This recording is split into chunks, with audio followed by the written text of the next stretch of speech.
kapag nakikita mong nag-e-enjoy siya dun, of course, tama ang ginagawa mo. And that's the time na i-take advantage mo na yung oras nyo na yun. Dito na papasok yung mga fantasies ninyo, meaning yung mga bagay na hindi pa ninyo nagagawa sa kama.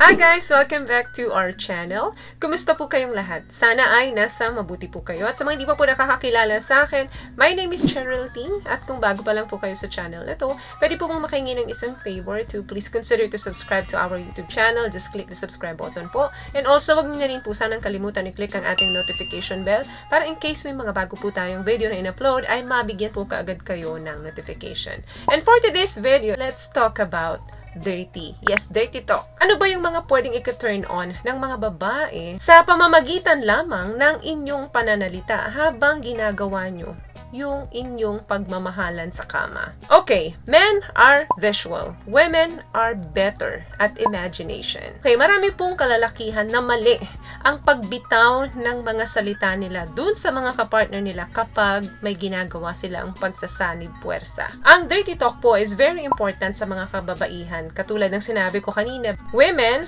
are better at imagination. So, sa pamamagitan lamang ng tamang dirty talk sa inyong mga kapartner, ay malaki pong impact yan sa kanilang imagination. Ano ba yung mga sexy things na pwede ninyong sabihin sa mga partner ninyo kapag ginagawa nyo ang mga bagay na ito para mas lalo silang ma-turn on? Okay, number 1, for starters, call her name. Tawagin mo siya sa pamamagitan ng kung ano yung mga endearing tawagan ninyo, kung baby, love, babe, or kung ano pa yan. Or pwede rin naman bigyan mo siya ng dirty names habang ginagawa nyo ito para ma-start yung dirty talk. For example, habang nag-start ka sa kanya, sabihin mo sa kanya yung mga sexy part ng kanyang katawan. Haplos-haplusin mo siya ng mga kamay mo habang sinasabi mo kung ano yung napag-usapan ninyong tawagan habang ginagawa nyo yun. Number 2, describe it. This is another safe way para malaman nyo kung nag-e-enjoy ba kayo sa isa't isa dun sa ginagawa ninyong pagde-dirty talk. Sabihin mo sa kanya kung ano yung mga gusto mong gawin sa kanya at least 5 to 10 seconds bago mo gawin ito. For example, if you want to do it harder, well, bulong mo sa kanya yon before you do it. Kung may plano kang kagat-kagatin yung kanyang leeg, bulong mo ng dahan-dahan sa kanyang tenga at least 5 to 10 seconds bago mo gawin. Number 3, ask her to open up.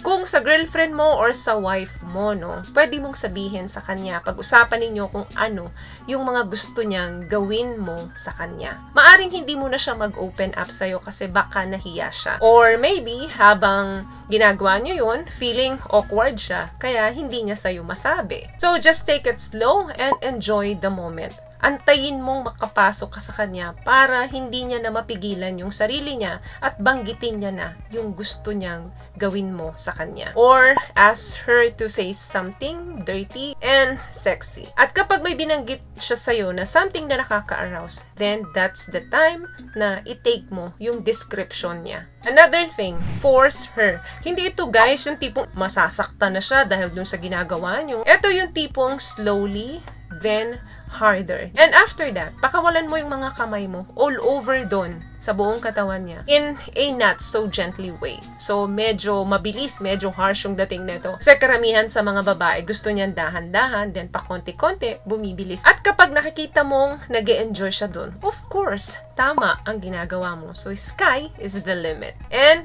that's the time na i-take advantage mo na yung oras nyo na yun. Dito na papasok yung mga fantasies ninyo, meaning yung mga bagay na hindi pa ninyo nagagawa sa kama. But always remember, what you say in bed will always stay in bed. Last one, instruct her. Yes, sabihin mo sa kanya at kung ano yung gusto niyang gawin mo sa kanya. Nun din, kung ano yung gusto niyang gawin sa'yo. Pwede mong gamitin to habang nagpo-foreplay kayo or habang ginagawa nyo na yung actual. Alam nyo guys, sa kahit anong aspeto, no, o parte ng relasyon, communicate with each other is very important. Para malaman ninyo kung ano yung makakapagpasaya sa inyo, kung saan kayo nag-e-enjoy. So, very important yan. Hindi yung more on action, then hindi mo alam, hindi na pala nag-e-enjoy yung partner mo sa'yo. Or, hindi na nag-e-enjoy yung partner mo doon sa ginagawa mo sa kanya. Pwede nyong subukan ng mga guide na to para mas hanapin ka niya pagdating sa kama. Because every time you have sex with her, palagi mong naipaparamdam sa kanya yung uniqueness and sexy.